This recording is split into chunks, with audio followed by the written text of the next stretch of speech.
ሰላም ጤና ይስጥልን ክቡራን ተመልካቾቻችን፣ ይህ ባህረ ጥበባት ቴሌቪዥን በዋሽንግተን ዲሲ እና አካባቢው የጽርሐ ጽዮን መንፈስ ቅዱስ ቤተክርስቲያንና የምዕራፈ ቅዱሳን ቅድስት አርሴማ ገዳም እየተዘጋጀ የሚቀርብላችሁ ሳምንታዊው አንክሮጦስ የተሰኘው መርሃ ግብራችን ነው። በዛሬው መርሃ ግብራችን ከመምህር መኮንን ጋር በኢትዮጵያ ኦርቶዶክስ ተዋሕዶ ቤተክርስቲያን በቅድስት ሥላሴ ዩኒቨርሲቲ የታሪክ መምህር ከሆኑት ጋር ከሳቸው ጋር ቆይታ እናደርጋለን። ቆይታችን የሚሆነው ሰሞኑን ካለው የመምህራን ሁኔታ አንጻር በመረጃ መረብ ላይ የምንመለከታቸው የትምህርት ሂደቶችን በተመለከተ አንዳንድ ውይይቶችን፣ ጥያቄዎችን ይዤላቸው ቀርብ ያለው እሳቸውም ደግሞ ተገቢውን መልስ ለመመለስ በስቱዲዮ ተገኝተዋል። መርሃ ግብራችን እንድትከታተሉ ግብዣዬ ይሆናል። መርሃ ግብሩን በመምራት እና በማዘጋጀት አብራችሁ ቆየው እኔ ዲያቆን ዶክተር ቴዎድሮስ ለገሰ ነኝ። እስከ መርሃ ግብሩ ፍጻሜ ድረስ አብራችሁን ቆዩ። መምህር እንኳን ደህና መጡ። እንኳን ደህና ቆዩ። እንደው ምንም ያጎደልኩት እንዳይኖር ምዕመናንም እርሶን በደንብ እንዲያውቁት እዚሁ አቅራቢያ ያለ በደንብ ትምህርት ቤቱ ላይ ያለ ስለሆነ እርሶንም ሁሉም የሚያውቀው ራሱን ቢያስተዋውቁንና እኔ ካልገለጹት ካለ ደግሞ በደንብ ቢገልጹት። እሺ፣ የቀረ የለም። እንዲያው ለአጽንኦ ነገር መኮንን ወርቅነህ እባላለሁ። በቅድስት ሥላሴ አጠቃላይ የቤተ ክርስቲያን ታሪክና የቀኖና መምህር ነኝ። እዚህ ለ22 ዓመታት ያህል በመምህርነት አገልግያለሁ። አሁንም እያገለገልኋለሁ ማለት ነው። የመምህርነትን ስራ በጣም ነው የምወደው። በጣም ጥሩ። 22 ዓመት ሲያስተምሩ እንግዲህ በርከት ያሉ መምህራንን ለቅድስት ቤተክርስቲያናችን አበርክተዋልና አሁን ላይ ደግሞ መምህር እኔም ጥያቄን በጣም ወደ እርሶ ላመጣው የፈለግኩትኝ እርሶ 22 ዓመት ሲያስተምሩ የኢትዮጵያ ሁኔታ የነበረው ቴሌቪዥንም እንዲሁ በዚህ 22 ዓመት ብዙም አልነበረም። በጣም አለ ከተባለ ደግሞ ሬዲዮ ነበር የሚሆነው። ከዚያ በዘለለ ደግሞ አሁን ሁሉ ነገር ረቀቅ ብሎ በመረጃ መረቦች በጣም ጨምረው እናገኛለንና ኢትዮጵያ ከ5 ዓመት ከነበረችበት ራሱ የመረጃ መረብ አጠቃቀማችን በጣም እየሰፋ የመጣ ይመስለኛልና ከዛ አንጻር የሚስተዋሉ አንዳንድ እንትኖች የትምህርት ሁኔታዎች አሉ ብዬ አስባለሁኝ። ከዚያ በፊት ግን እንደው መምህር አንድ መምህር የምንለው ምን ሲያሟላ ነው? ማንን ነው እኛ መምህር ማለት የሚጠበቅብን? ከዚህ ሊጀምር። እንግዲህ መምህርነት እንዴት ነው? መምህር ማን ነው ብለን ስንል በእርግጥ የሰው ልጅ በተፈጥሮ አጠቃላይ መምህር ነው ስናየው የሰው ልጅ።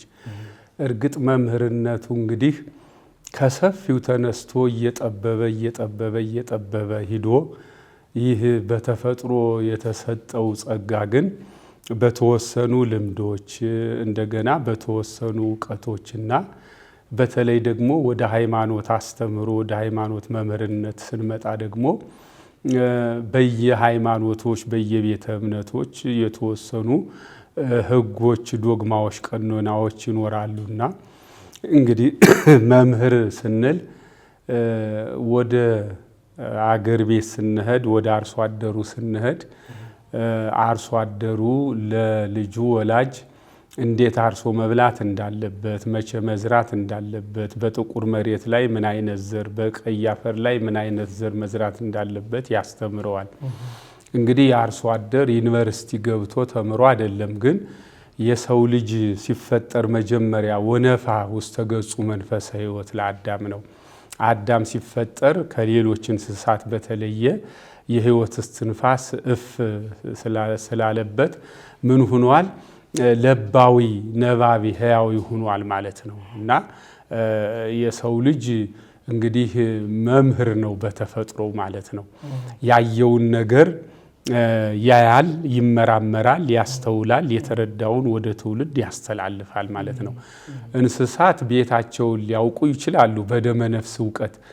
ነገር ግን አዲስ ነገር ሊሰሩ አይችሉም፣ ሊናገሩ አይችሉም ስለሆነው ነገር። የሰው ልጅ ግን አንደኛ ቋንቋን ተጠቅሞ ከዚያም በዘለለ በጥቅሻ በልዩ ልዩ መግባቢያዎች ተግባብቶ የሰው ልጅ እንግዲህ በአጠቃላይ መምህርነት እውነት ለመናገር በተፈጥሮ የተሰጠው በመጀመሪያ በጸጋነት የተሰጠው ነገር ነው። ምሳሌ አዳም በገነት እንደኖረ እንደተፈጠረ ምን መብላት እንዳለበት ምን አለመብላት እንዳለበት ተምሯል።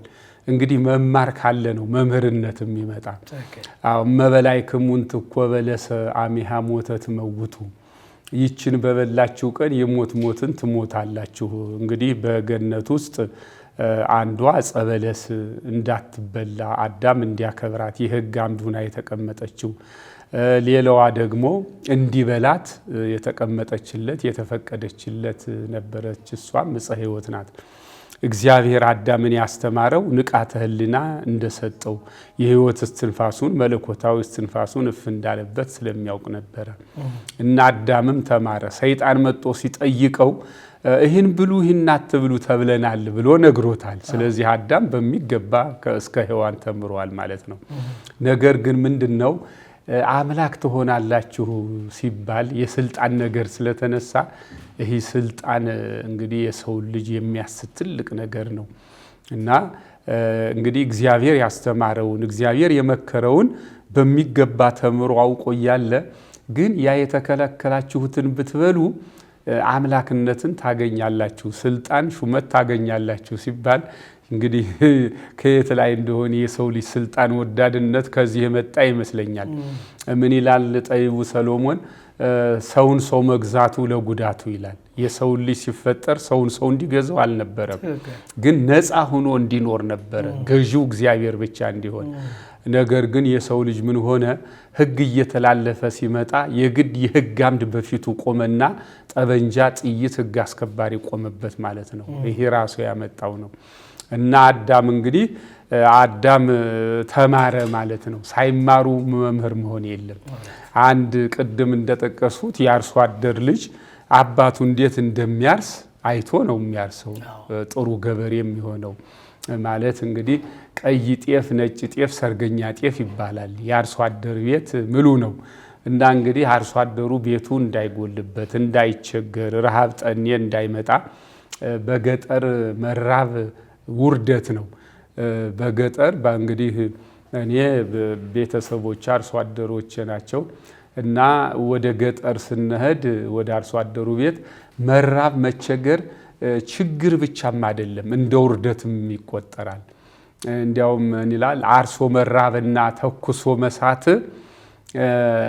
አርሶ መራብና ተኩሶ በሳት እያደረ ያልቃል እንደ ግንድ እሳት፣ ነዶ ነዶ ያልቃል እንደ ግንድ እሳት የሚሉት አለ። የሆነ ብቻ ሌላም አለው። በእርግጥ ሁሉን አልያሱትም። እንግዲህ አርሶ መራብና ተኩሶ መሳት፣ ነዶ ነዶ ማለቅ እንደ ግንድ እሳት ይባላል። ግንድ ለበቆሎ መጥበሻ ከእሳት ሲገባ አንድ ጊዜ እንደ ቀጭን እንጨት ግራ አይልም፣ ቀስ እያለ ነው የሚነድና የሚያርስ ገበሬ መራቡም እንደ ውርደት ይቆጠራል ማለት ነው። እና እንግዲህ ምንድነው ገበሬ ስለተማረ ነው።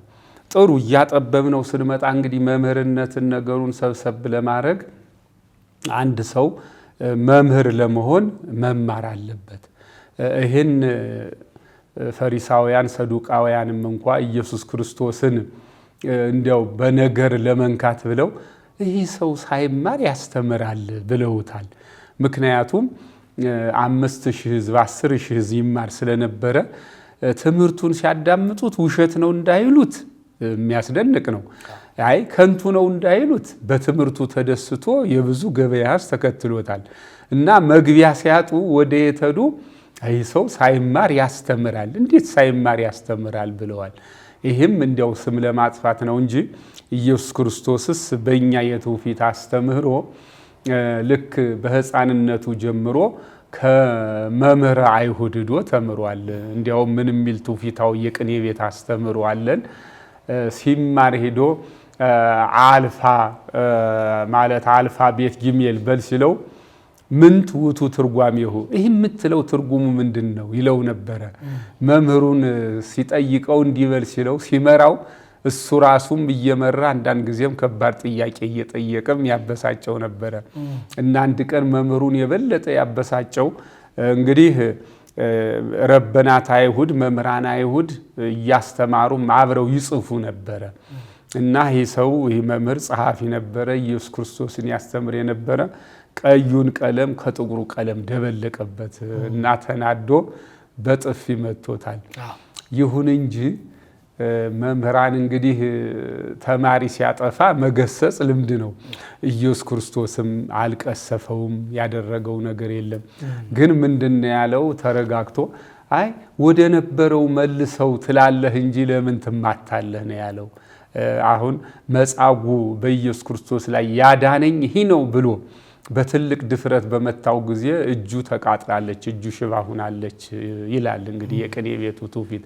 ግን ያ መምህር ሲመታው እንደዚህ ያላደረገውም ለምን መምህርነት ትልቅ ስራ ነው በእውነቱ ወንበር ከተቀመጥንበትና ኢየሱስ ክርስቶስ ተምሯል ወደ ኢየሩሳሌም በ12 ዓመቱ በሄደ ጊዜም እኮ ከመቤታችን ቅድስት ድንግል ማርያም ተለይቶ ጠፋ ብለው ተጨንቀው በነበረበት ጊዜ የተገኘው የት ነው ከሊቃውንት መሃል ነው የተገኘ እሱም እያስረዳ እሱም እየተረዳ ማለት ነው እየተማረ እያስተማረና ኢየሱስ ክርስቶስ ተምሯል በመምህርነት አልፏል ምንም እንኳን እንግዲህ ሁሉን ነገር የሚያውቅ ፈጣሪ ዓለማት ፈጣሪ ጠፈራት መሆኑ እንዳለ ሆኖ ነገር ግን ምንድነው ወኩሎ ህገ ፈጸመ ዘእንበለ ኃጢአት በኃይቲታ እንላለን በሰውነቱ ኢየሱስ ክርስቶስ ተወልዶ አምላክ ነኝና አንድ ቀን ልደግ አላለም ሁሉን ነገር ጠብቆ ግን ፈጽሞ ነው ያደረና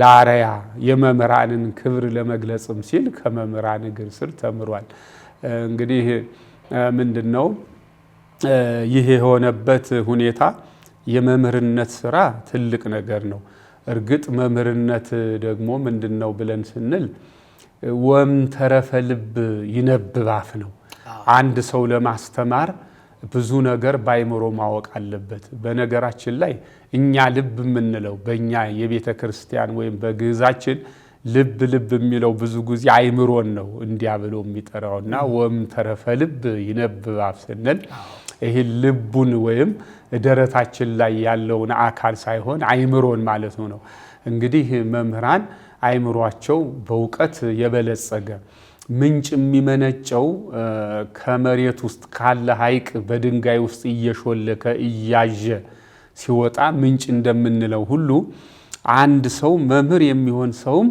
በሚገባ ተምሮ አውቆ ብዙ ዕውቀትን ባይምሮ ውስጥ ሲያስቀምጥ ያ የተማረው ያወቀው ነገር መመንጨት ወደ ሌላ መሄድ ይፈልጋል እና እንግዲህ መምህር የምንለው መጀመሪያ ያወቀ የተረዳ ከዚያ ነው እንግዲህ መምህርነት እንዲያውም በሊቃውንት አበባል ምን ይባላል ምስጢር ሳታደላድሉ ከጉባኤ ሳትውሉ ምስጢር ሳታደላድሉ እናስተምራለን አትበሉ ይባላልና የማቴዎስ ወንጌል ይጠቅሳል እንግዲህ መምህርነት ምንድነው ብለን ስንል የሰው ልጅ ምንም እንኳን የተሰጠው ጸጋ ከመጀመሪያ በተፈጥሮ የተሰጠው ቢሆንም ይህ ስጦታው በትምህርት እንግዲህ ባህል የምንለው ነገር አለ የሰው ልጅ ሲወለድ ራቁቱን ነው አይደለም የሚወለድ ቋንቋም አይናገርም ነገር ግን እግዚአብሔር ልክ ፈላስፋው ዘርዓ ያዕቆብም እዚህ ላይ የሚላት አንድ ነገር አለ ኢትዮጵያዊ ፈላስፋው ዘርዓ ያዕቆብ እነሆኛ ስንፈጠር ከመጀመሪያም ፍጹም ሆነን ወዲያው የተፈጠርን አይደለንም ነገር ግን ፍጹም የምንሆንበት ነገር ሁሉ በውስጣችን ታትሟል ብሎ የገለጻት ነገር አለ ሕፃን ሲወለድ እርቃኑን ነው ሕፃን ሲወለድ እንደምናየው ነው ግን በሂደት አይምሮ ያደገ ለግዕዝ አይምሮ ሲበቃ ራሱን ይችላል ማለት ነው እና እንግዲህ ምንድነው መምህርነትም እንደዚህ ነው የሰው ልጅ ተፈጥሮ የተሰጠችውን ነገር በትምህርት ራሱን አንጾ ከሌላው ተሽሎ አውቆ እውነት የሆነ ነገርን ያስተምራል ማለት ነው እንግዲህ መምህርነት የምንለው ምንድነው አሁን መምህር ማን ነው ብለን ስንል ወይም ጥፋት የሚያመጣውን ወይም ሌላ ዘረኝነት የሚሰብከውን ወይም ሀገር የሚያፈርሰውን ወይም ማህበረሰብ የሚያውከውን ይሄ ሌላ ከሌላ ነው ከመምህርነትም የሚጨመር አይደለም። ይሄ ሌላ ዓለም ነው ራሱን የቻለ እንግዲህ ወደ እህት ነው ወደ ሰይጣንነት ወደ ዲያብሎስነት ዲያብሎስ ደግሞ የሚገለጽበትን መንግስት የራሱ ግዛት አለው ማለት ነው። የሱንም ግዛት የሚፈልጉ ሰዎች አሉ እና ምንድነው መምህር ብለን ስንልኛ አንድ ሰው ያወቀ የተረዳ የሚያስተምር ምንም እንኳ ሰው በተፈጥሮው መምህር ቢሆንም መምህር የመሆኑ ሁኔታ ዝንባሌ በውስጡ የታተመበትና በእውቀት ታንጾ ወይም እንዴት ነው ሸክላ መጀመሪያ ጭቃ ነው በእሳት ሲተኮስ ጠንክሮ እንደሚወጣ ሁሉ ልክ ያ የነበረ የመምህርነቱ ስጦታ ወይም ጸጋ በትምህርት በደንብ ተውቦ ጠንካራ ሆኖ ይወጣል ማለት ነው። እና መምህርነት እንግዲህ እንዲህ ሆኖ ነው የሚታየው። በጣም ጥሩ መምህር። እንደው አሁን ላይ እርሶም በደንብ ያስተውላሉ። አሁን ጊዜውም ስለሆነ በመረጃ መረብ ላይ በቲክቶክ ላይ በዩቲዩብ ላይ በዙም ሚቲንግም እየተገባ ላይቭ ስትሪም ላይቭ እየተላለፈም የኦርቶዶክሳዊ ትምህርቶች ክርክሮች ይካሄዳሉ። እነርሱም በምን መልኩ ያዩዋቸዋል እርሶ? አዎ አልፎ አልፎ ያለሁኝ እንግዲህ በእርግጥ አንዳንድ ጊዜም ከሌሎች ቤተ እምነቶች ጋራም የሚደረጉ ንትርኮች፣ ጭቅጭቆች እንደገና ደግሞ ዘለፋዎችም አሉ አልፎ አልፎ እና መምህር እንግዲህ እኔ ኦርቶዶክስን ወክዬ ለመናገር መጀመሪያ ቤተክርስቲያኔ መምህር ነህ ማለት መቻል አለብኝ። በብልጣብልጥነት አይደለም። አሁን ስናየው ዘመኑ የብልጣብልጥነት ራስን ከፍ የማድረግ ታዋቂነትን የማብዛት ነገር እያየን ነው።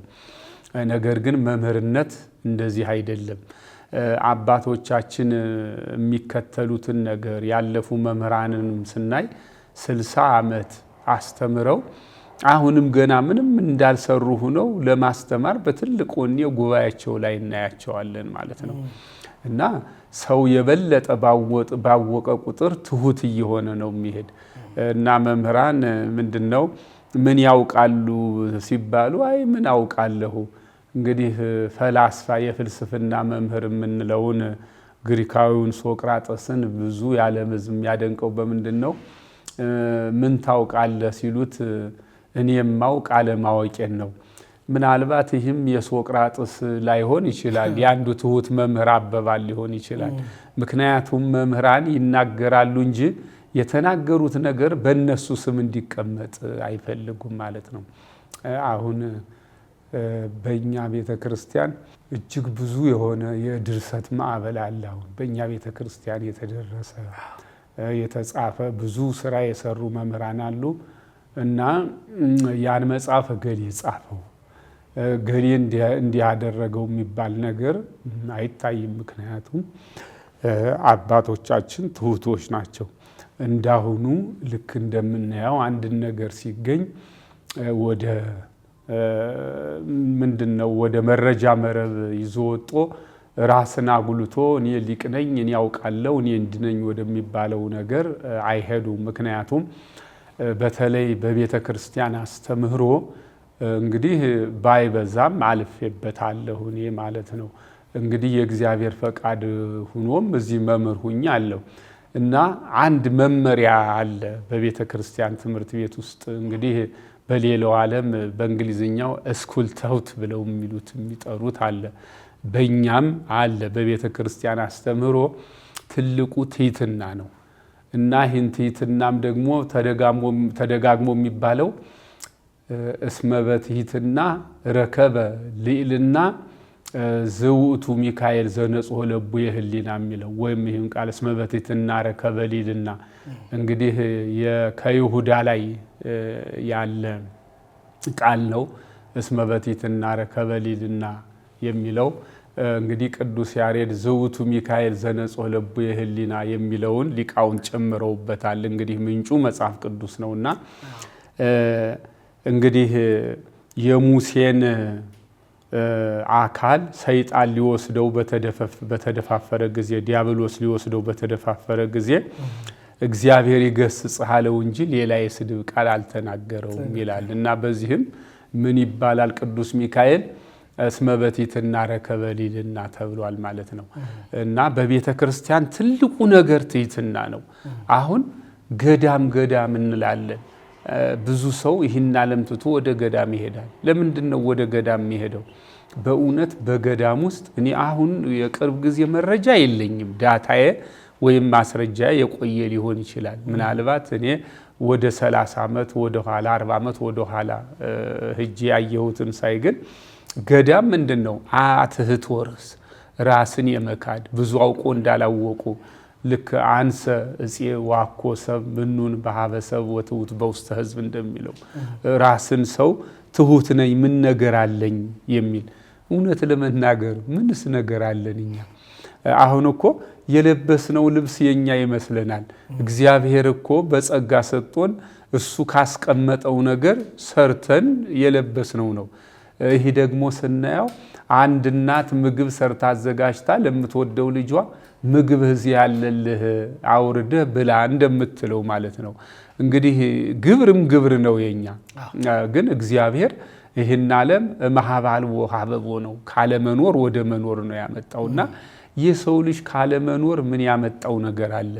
ግን ስናየው ምንድነው አሁን በዓለም ውስጥ ያለውን ቴክኖሎጂ ብቅ አለ ተብሎ ጥበብ ተገኘ ተብሎ የሚነገረው ነገር ግን በእውነት በጣም የተጋነነ ነውና እኔ ትል ነኝ ሰው አይደለሁም ያለው የኢየሩሳሌሙ እንግዲህ ትልቁ ንጉሠ ነገሥት ነው። ዘውድ ጭኖ ያውም የእስራኤል እረኛ ሆኖ ማለት ነው። እንግዲህ የእስራኤል እረኛ ያንቀላፋም፣ በእርግጥ ያንቀላፋው ወርቁ ኢየሱስ ክርስቶስ ነው። ስሙ ለነገስታት እስራኤል ቢሰጥም ወርቁ ኢየሱስ ክርስቶስ ነው። እና እንግዲህ መጀመሪያ የሚያስተምረው ሰው ምንድነው የተማረ ሰውም የሚያዳምጠው ወይስ መጽሐፍ ቅዱስን መቼም በማንበብ ሰው አንቦ በእርግጥ ማንበብ መልካም ነገር ነው።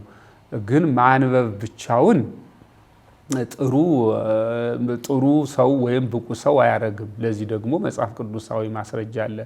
ኢትዮጵያዊው ጃንደረባ ባኮስ ብለን በትውፊታችን የምንጠራው በሰረገላ ላይ ሆኖ ያነብ ነበረ እየተጓዘም። ግን እንግዲህ የእግዚአብሔር መልአክ ተገልጾ ፊልጶስን ተከተለው ሲለው ቀርቦ የምታነበው ይገባሃልን ነው ያለው። አሁን ሰው ሁሉ ያነባል፣ ግን የሚያነበውን የሚገባው ምን ያህሉ ሰው ነው?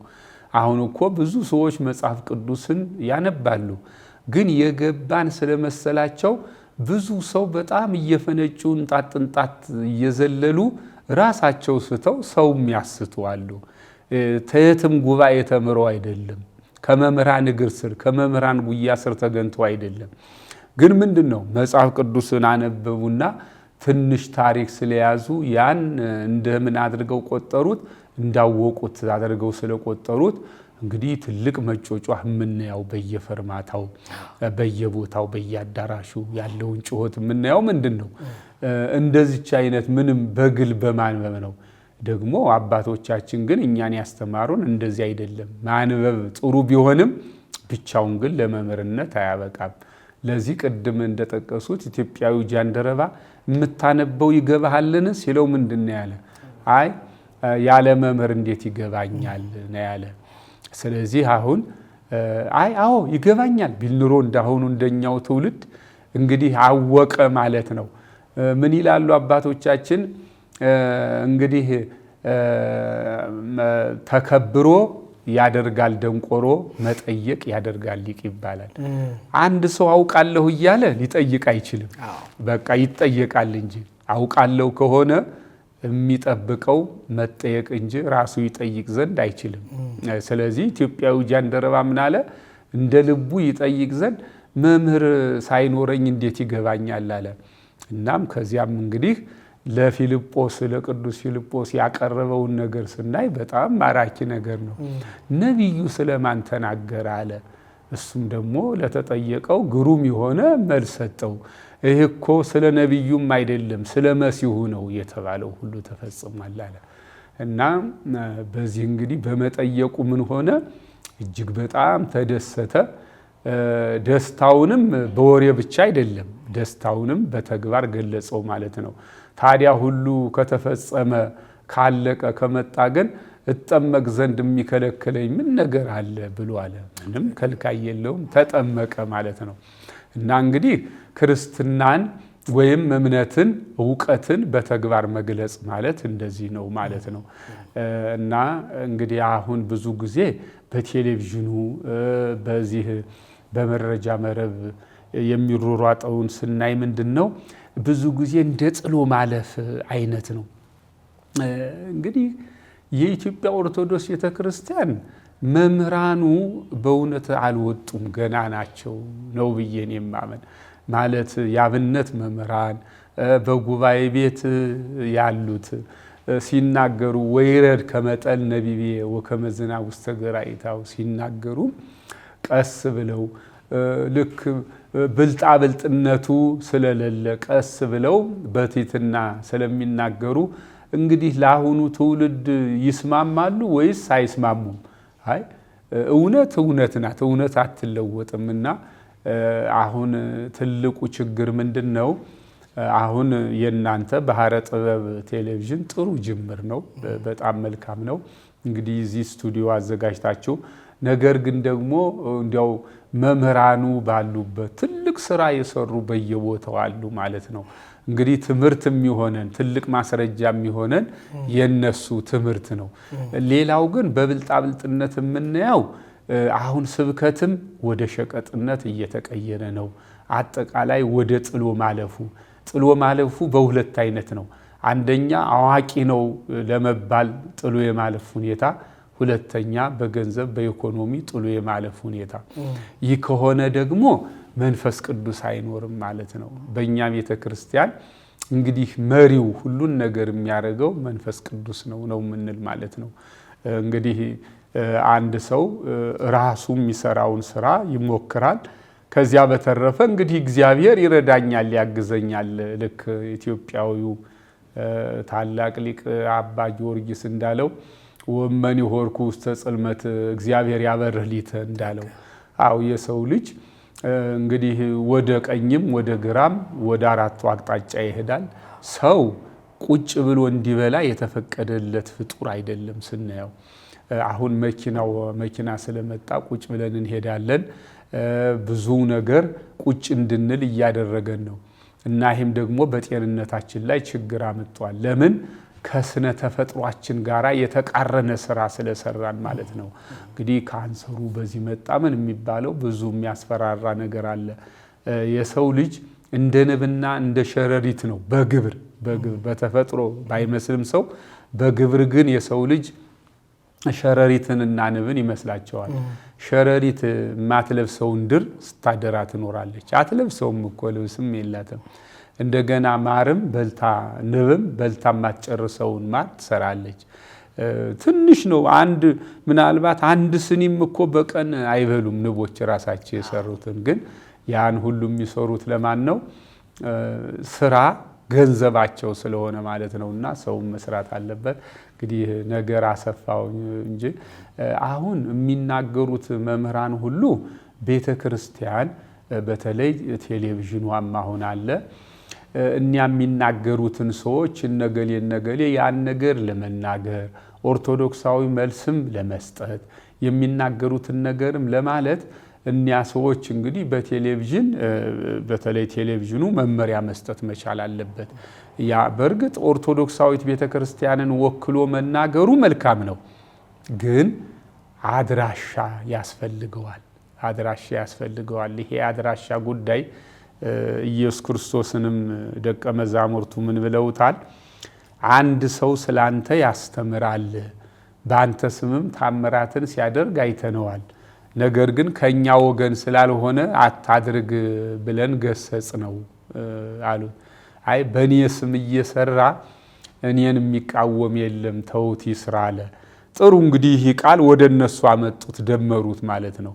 ተለይቶ የብቻው ተው ማለት አይደለም። እንግዲህ ምንድነው ሲያዩኝ የሚያምኑ ብፁዓን ናቸው ወደሚለው ነው የምንወስደው ማለት ነው። እና ቤተ ክርስቲያን እንግዲህ እንዲህ አይነት ልጆችንም እንደዚህ እየጠራች ምናልባት ጥሩ የሚሰሩት ሆነ የማጠናከሪያ ነገር የበለጠ እንዲሰሩ እንደዚህ ማድረግ ተገቢ ነው። ግን ስለ አንዳንዱ ኃይለ ቃልና ስድብ ስለሚመስሉ ቃላት ግን ጥንቃቄ ማድረግ ያስፈልጋል እና እንዲህ ነው ቤተክርስቲያን መምህራንንም ሁሉ ትምህርቱንም ሁሉ ትቆጣጠራለች። የሚሰጠውም ትምህርት ዝሩ መሆን የለበትም። ሊቀ ጉባኤ ያስፈልገዋል። የሊቀ ጉባኤው ትልቁ ነገር አሁን ሊቀ ጉባኤ የሚለው እንግዲህ አሁን ባታ ብንሄድ ሊቀ ጉባኤ እናገኛለን።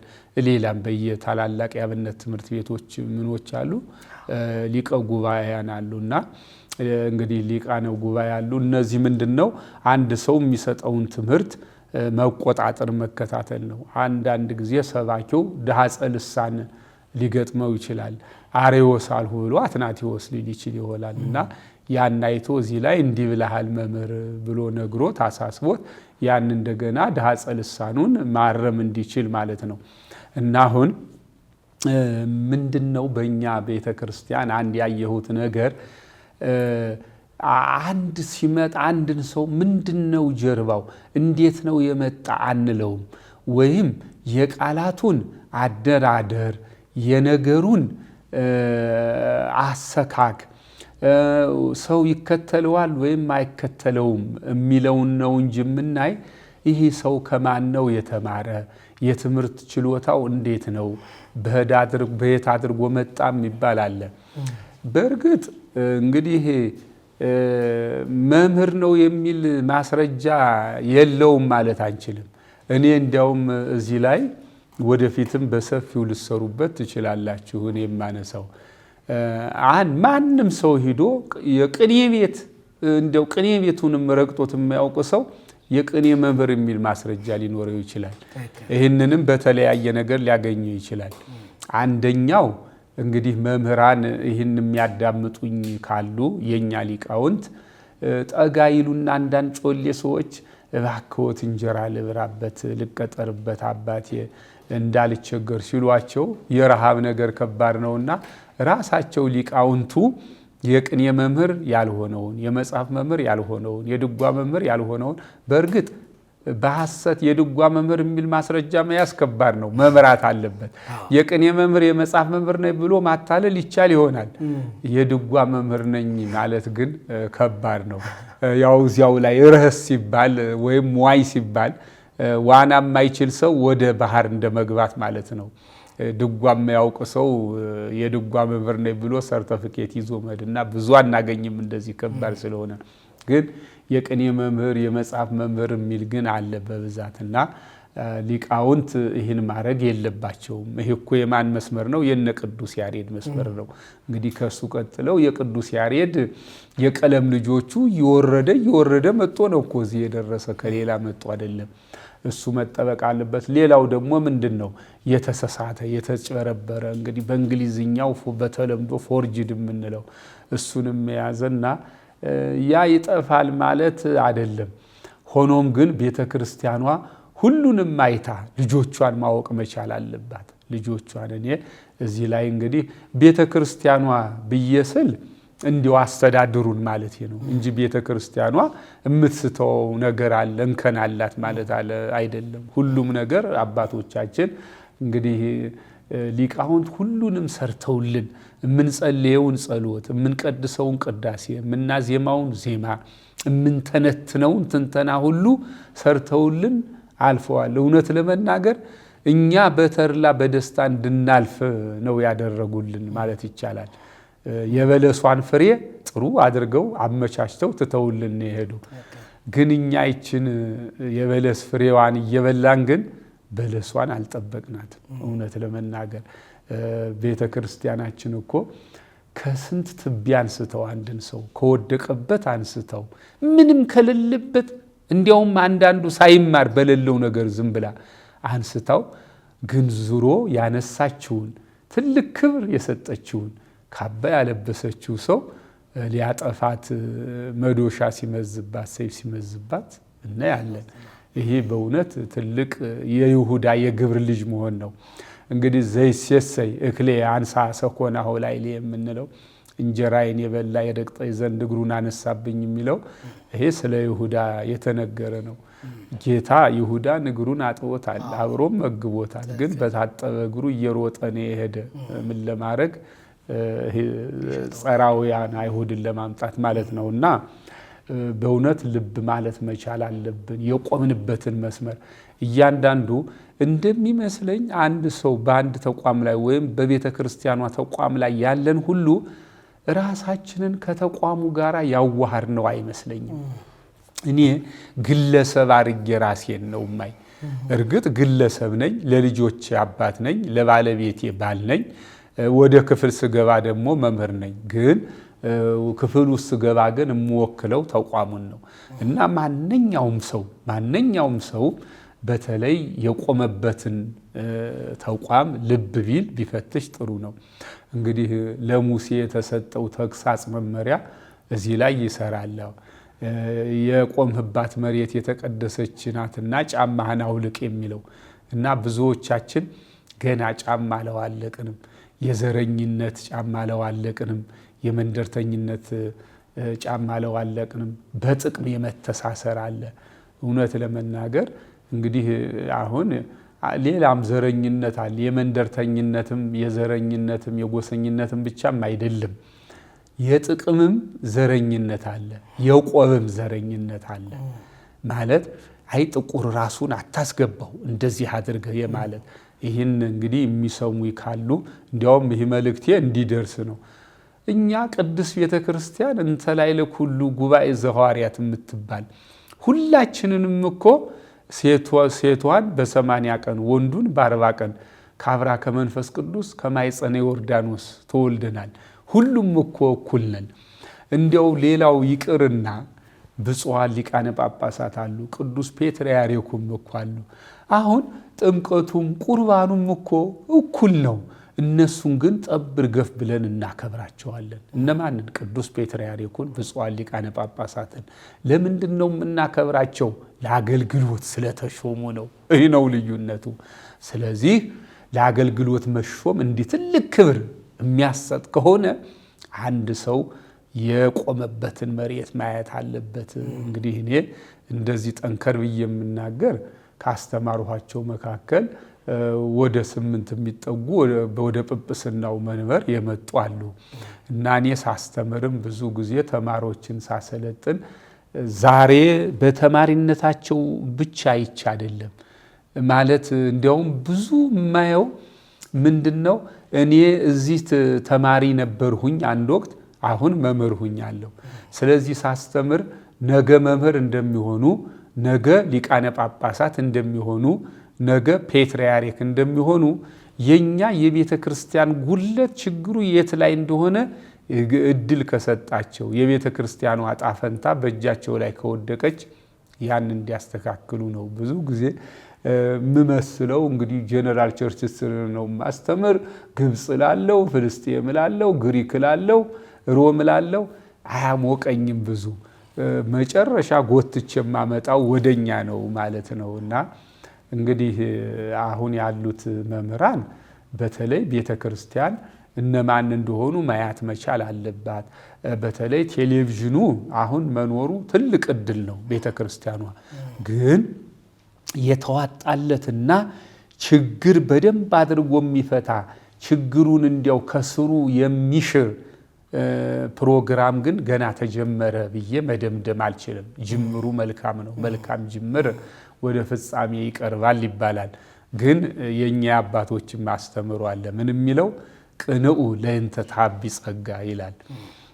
እንግዲህ ምንድነው የሰው ልጅ በተፈጥሮ ረክቶ አይኖርም። አንድ ስራ ይሰራል። ያ ስራ ሲፈጸምለት ተመስገን ይላል። አዎ ተመስገን ይላል። በእውነት እኔ በግል ህይወቴ እኔ የሚያማርር ሰው አልወድም። እኔ ከመጀመሪያም የቤተ ክህነት ተማሪ ሁኜ አኮፋዳ ተሸክሜ ከውሻ ጋር እየታገሉ አድጌ ተማራሪ ሰው አልወድም። ተመስገን ነውና ሰው አሁን ተመስገን የሚል ሰው እጅግ በጣም ያስደስተኛል። እና ሃይማኖትም ይሄ ነው ብዬ አምናለሁ። እንደው የሰው ልጅ ተመስገን ሲል ያ ሰው ብዙ ችግር ይኖርበታል፣ ግን ያን ሁሉ ትቶ ምን ብሏል? ተመስገን ይላል ማለት ነውና ቅንኡ ለእንተ ታቢ ጸጋ። እንግዲህ ለበለጠ ስጦታ ትጉ። አንድ ሰው አንድ ስራ ያስባል፣ ያን ስራ ይፈጽማል። ያን ጨርሻለሁና በቃኝ አይደለም።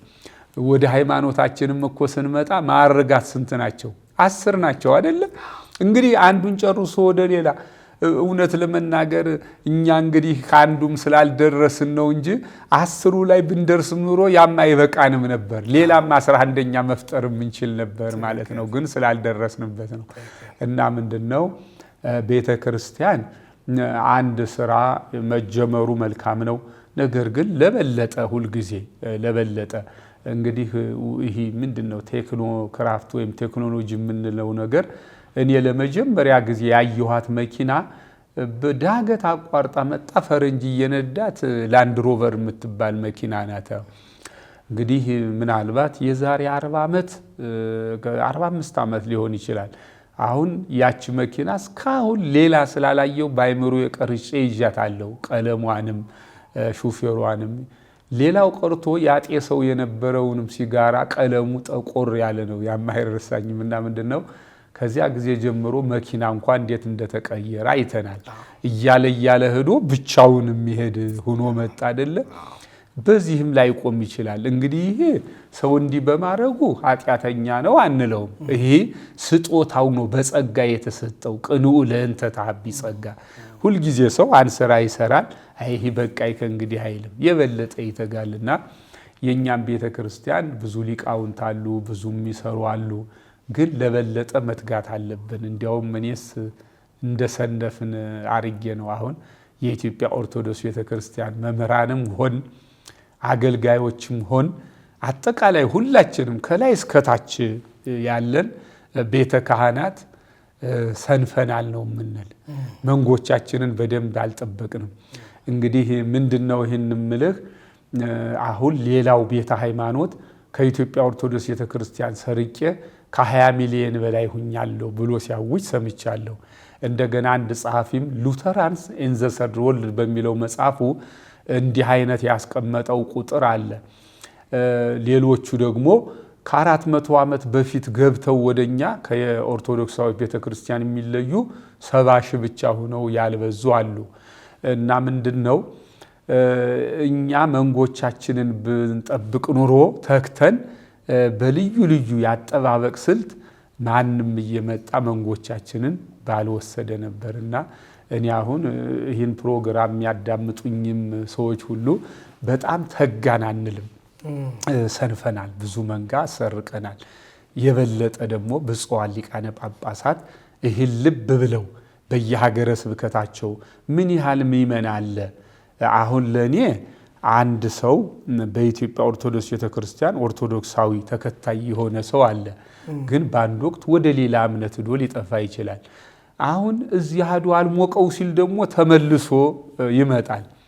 ጥሩ ሲመጣ አቀባበል ያው ይደረግለታል።